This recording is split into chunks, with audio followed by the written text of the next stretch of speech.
China's modern cities are built on a massive scale, with architecture in places such as Beijing that ranges from avant-garde to out of this world.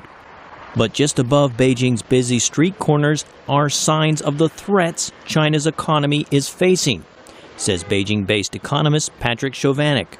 I think that the empty buildings that you see really cuts to the core of how China's been driving growth over the past several years. It's been an investment boom.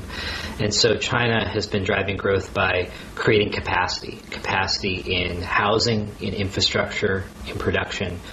And in order for that growth to be real, there has to be an end user. And that's the challenge, is where does the end user come from? When the global financial crisis hit in 2008, China insulated itself from the slowdown by launching a nearly $590 billion stimulus.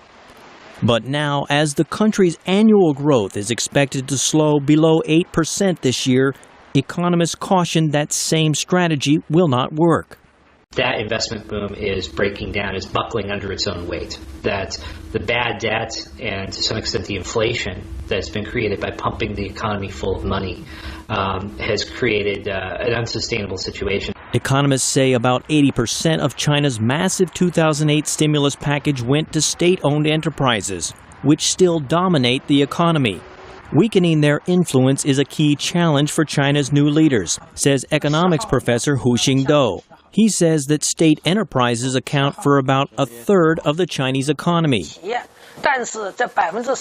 But even with that proportion, they lead the Chinese economy, even though they constitute only 30 to 40% of the Chinese economy.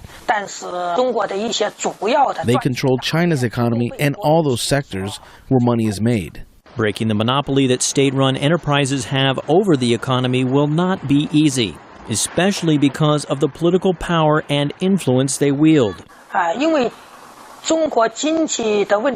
Because there are two main problems with the Chinese economy.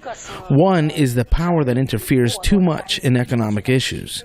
The second issue is monopolies and the impact they have on the structure of the economy. It remains unclear what plans China's new leaders have for the state-owned enterprises, but the stakes are high. Maintaining a stable economy is a key reason why Chinese remain willing to accept the party's continued monopoly on political power. William Ide, VOA News, Beijing.